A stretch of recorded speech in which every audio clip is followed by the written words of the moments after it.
07 ভূতলেনে আজকের audio story নবাব কুঠির নর্তকী। কাহিনী হেমেন্দ্র কুমার রায়। হ্যাঁ, এই হচ্ছে সেই নবাব কুঠি। সেকালে এক বিলাসী নবাব এখানে বাস করতেন। রোজ নাচ গান আর আনন্দ কলরবে নিশীথ রাতের নীরবতা এখানে মুখরিত হয়ে উঠত। শোনা যায় নবাবের এক নর্তকী ছিল। তার নাচের খ্যাতি ফিরত লোকের মুখে মুখে। তারপর হঠাৎ একদিন কি কারণ জানি না, নবাব ক্রুদ্ধ হয়ে নর্তকীকে নিজের হাতে কেটে কুচি কুচি করে ফেলেন।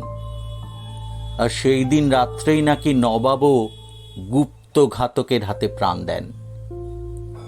তারপর থেকে এখানে আর কেউ বাস করে না। নবাবের বংশধররা আজও আছেন, কিন্তু তাঁরা এই প্রাসাদকে অভিশপ্ত বলে মনে করেন। তাই এই প্রাসাদের ওপরে আজ পাহারা দেয় কেবল নিবিড় অরণ্য। এর ছাদে বসে করুণ স্বরে কাঁদে ঘুঘুর দল। এর ঘরে এসে বাসা বাঁধে বাদুড় আর পেঁচারা। এমনকি খুঁজে দেখলে এখানে দু চারটে শেয়াল বা নেকড়ে বাঘের সন্ধানও মিলতে পারে। আমি আর বসন্ত পুজোর ছুটিতে নলিনদের দেশে বেড়াতে এসেছি। তারপর তাকে নিয়ে বেরিয়েছি পাখি শিকার করতে। গভীর জঙ্গলে ঢুকে পথ হারিয়ে ফেলি আমরা। সন্ধ্যার আবছায়ায় হঠাৎ এই পরিত্যক্ত স্তব্ধ প্রাসাদের সামনে এসে পড়লুম। নলিন তখন পথ চিনতে পারলে বটে, কিন্তু তখন আর গ্রামে ফেরবার উপায় নেই। কারণ এখনই অমাবস্যার আঁধার রাত এসে পৃথিবীকে গ্রাস করে ফেলবে। আর গ্রামও নাকি এখান থেকে 15 মাইল দূরে। কাজেই স্থির করা গেল আজকের রাতটা এই নবাব কুঠির মধ্যেই বসে কাটিয়ে দেব। নলিনের মুখে নবাব কুঠির ছোট্ট ইতিহাস শুনে বসন্ত বললে, এই 1941 খ্রিস্টাব্দে পৃথিবী থেকে রোমান্সের গল্পটুকু পর্যন্ত উবে গিয়েছে। যাক, তো সে একখানা রোমান্টিক বাড়ির খোঁজ পাওয়া গেল, এইটুকুই যথেষ্ট। সৌভাগ্যই বলতে হবে। নলিন বললে, সৌভাগ্যের ঠেলা একটু পরেই বুঝতে পারবে। কেন? রাতে খাবে কি বাদুড় চামচিকে না কালো অন্ধকার? আমি বললুম, নির্ভয় হও, দৈব দুর্ঘটনার জন্য আমি প্রস্তুত হয়ে এসেছি। আমার ব্যাগের জঠরে আছে 1 ডজন মর্তমান কলা, 8 ডজন ডিম আর 2খানা বড় পাউরুটি। বসন্ত বললে, আর আমার ফ্লাস্কে আছে গরম চা। ব্যাস, আজ আর কিছু না থাকলেও চলবে। কর্মভোগের পর রাজভোগ, মন্দ কি? নলিন তবু খুঁতখুঁত করতে করতে বললে, কিন্তু ঘুটঘুটে অন্ধকারে। আমি বললুম, আমার কাছে একটা টর্চ আর 2টো মোমবাতি আছে, সুতরাং।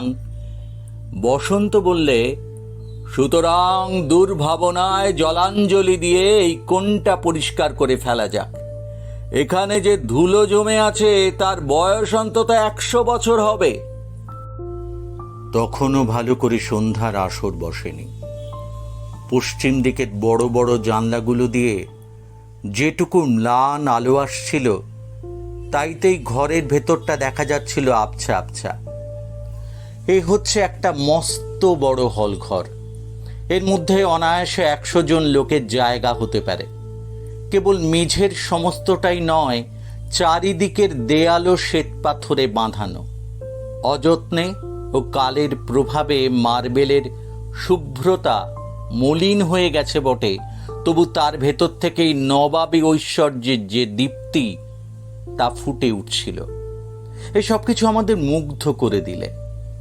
মাঝে মাঝে রঙিন পাথরের লতা পাতা ফুল বসিয়ে দেয়ালগুলোকে অলঙ্কৃত করা হয়েছে। সে কারুকার্যও অনুপম। আমি বললুম, বোধহয় এইটি ছিল নবাব বাহাদুরের নাচ ঘর। বসন্ত কবিত্ব প্রকাশের চেষ্টা করে বলল, হায় কি দুর্ভাগ্য! আজ নবাবী নাচ ঘর স্তব্ধ, নর্তকীর নূপুর বাজবে না আর কবিতার ছন্দ, ঘরের হাওয়ায় দুলবে না আর ফুলের মালার গন্ধ, সব রোমান্স মাটি। হঠাৎ হঠাৎ ওধারের একটা দরজা খুলে গেল সশব্দে। নলিন চমকে উঠল। আমি হেসে বললুম, ব্যাপার কি নলিন? তোমার মুখ দেখে মনে হচ্ছে তুমি যেন ভয় পাওয়ার জন্য প্রস্তুত হয়ে এসেছ। নলিনও হেসে বললে, একই বাড়িটার নাম ডাক ভালো নয়, তার উপরে আবার আচমকা দরজাটা খুলে গেল কিনা। বসন্ত বললে, দমকা হাওয়ায় দরজা খুলে গেল, তাতে হয়েছে কি? তুমি কি ভাবছো দরজা খুলে কোনো বাইজি আমাদের নাচ দেখাতে আসছে? তা যদি আসতো আমি প্যালা দিতে রাজি আছি। নলিন বললে, এসব কথা এখানে আমার ভালো লাগছে না বসন্ত। আলো জ্বালো, খাবার বার করো। আমি বাতি জ্বাললুম। বাতির আলোতে ঘরের একটা কোণ কিঞ্চিত উজ্জ্বল হয়ে উঠল বটে, কিন্তু হাত কয়েক এগিয়ে পরিপূর্ণ অন্ধকারের মধ্যে হারিয়ে গেল সেই ক্ষীণ আলোর রেখা। পরিত্যক্ত প্রাসাদ, বিজন বন, অন্ধকার রাত্রি, কিন্তু এরা কেউ স্তব্ধ নয়। রাত্রির কালো আঁচলের ভেতর থেকে কত রকম চিৎকার করছে কত জাতের পশু পক্ষী, কীটপতঙ্গ। গাছের ডালে পাতায় বাতাসের হুড়োহুড়ি। বাড়ির ভেতরে চঞ্চল হয়ে উঠেছে যেন সমস্ত দরজা জানলা। একখানা এনামেলের ডিশের ওপর ডিমগুলো রেখে আমি পাউরুটি কাটতে লাগলুম। নলিন কলার খোসা ছাড়াতে বসল। বসন্ত ফ্লাস্ক থেকে চা ঢালতে উদ্যত হলো। আমি বললুম, চা পরে ঢেলো, আগে ডিমগুলোর খোসা ছাড়িয়ে নি। বসন্ত কাছে এসে বলল, কোথায় ডিম? ওই ডিশে। ডিশে ঘোড়ার ডিম আছে বলেই সে খালি ডিশখানা আমার দিকে ঠেলে দিলে। আমি বললুম, চালাকি হচ্ছে, এই মাত্র আমি 6টা ডিম ডিশে নিজের হাতে রেখেছি। তোমার দিব্যি সুরেন, ডিশে আমি একটাও ডিম দেখিনি। ডিমগুলো কি আমি ভুলে মাটিতে রেখেছি আর সেগুলো গড়িয়ে দূরে চলে গেছে?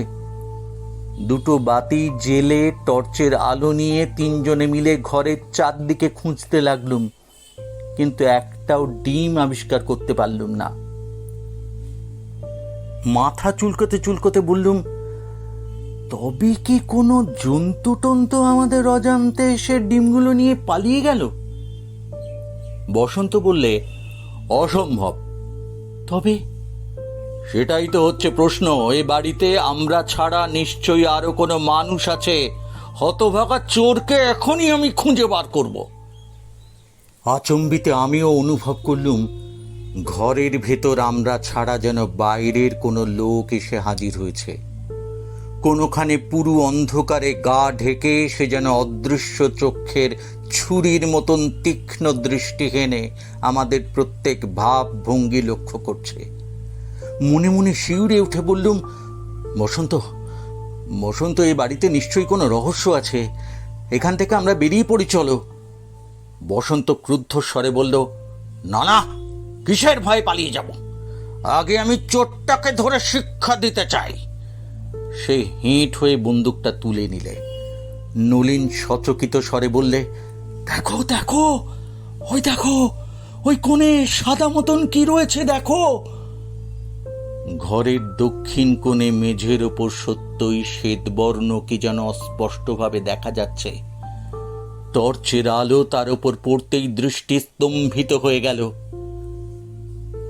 এক জোড়া পা, রক্ত মাংসের পা নয়, একেবারে অস্থিসার কঙ্কালের পা। তার চেয়েও ভয়াবহ হচ্ছে, দুই কঙ্কাল পদের ওপরে বাঁধা রয়েছে এক জোড়া নুপুর। বসন্ত বললে, ও হাড় দুখানা নিশ্চয়ই ওখানে ছিল, এতক্ষণে আমরা দেখতে পাইনি। নলিন কাঁপতে কাঁপতে বললে, না না না না, এতক্ষণ ওখানে কিচ্ছু ছিল না।